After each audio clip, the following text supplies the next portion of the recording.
বাংলাদেশের গণতন্ত্র প্রতিষ্ঠার জন্য,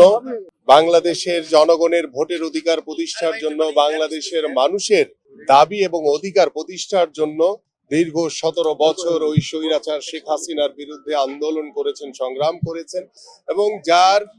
অক্লান্ত পরিশ্রমে 24-এর গণঅভ্যুত্থানে ছাত্র জনতার বিপ্লবের মাধ্যমে আমরা স্বৈরাচার মুক্ত একটি বাংলাদেশ পেয়েছি। সেই গণতন্ত্রের অনন্য প্রতীক আমাদের বাংলাদেশ জাতীয়তাবাদী দল বিএনপির মাননীয় ভারপ্রাপ্ত চেয়ারম্যান জনাব তারেক রহমান দীর্ঘ 17 বছর পরে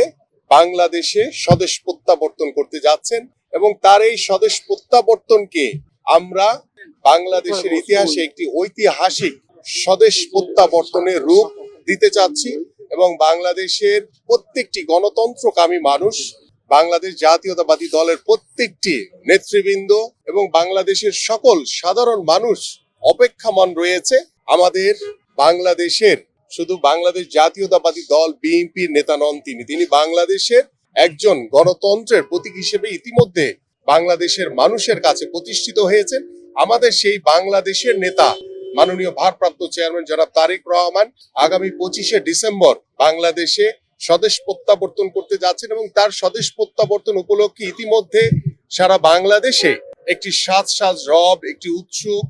এবং উৎসাহিত এবং বাংলাদেশের মানুষের ভিতরে, বাংলাদেশের গণতন্ত্রকামী মানুষের ভিতরে একটি আনন্দ বহমান রয়েছে। সেই আনন্দর বহমানকে আরো সুসজ্জিত করার জন্য, আরো আন্তরিকভাবে করার জন্য ইতিমধ্যে আমরা আমাদের মাননীয় ভারপ্রাপ্ত চেয়ারম্যান জনাব তারেক রহমানকে অভ্যর্থনা এবং বরণ করে নেওয়ার জন্য সার্বিকভাবে প্রস্তুতি গ্রহণ করেছি এবং সর্বশেষ আমাদের ইতিমধ্যে আপনারা দেখছেন যে আমাদের মাননীয় ভারপ্রাপ্ত চেয়ারম্যান জনাব তারেক রহমান 25শে ডিসেম্বর সকালবেলা যখন তিনি বাংলাদেশের মাটিতে ল্যান্ড করবেন এবং ল্যান্ড করার পরে আমরা এয়ারপোর্টে তাকে সকলেই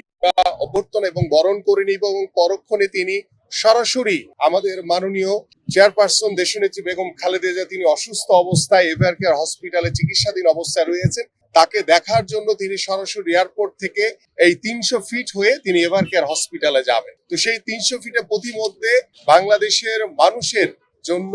যার নেতৃত্বে বাংলাদেশ জাতীয়তাবাদী দল বিএনপি এবং এদেশের সাধারণ মানুষ ঐক্যবদ্ধভাবে ওই স্বৈরাচার শেখ হাসিনার বিরুদ্ধে আন্দোলন করেছে, সংগ্রাম করেছে, সেই মানুষ, সেই দেশবাসীর প্রতি তিনি কৃতজ্ঞতা এবং ধন্যবাদ জ্ঞাপন করবেন।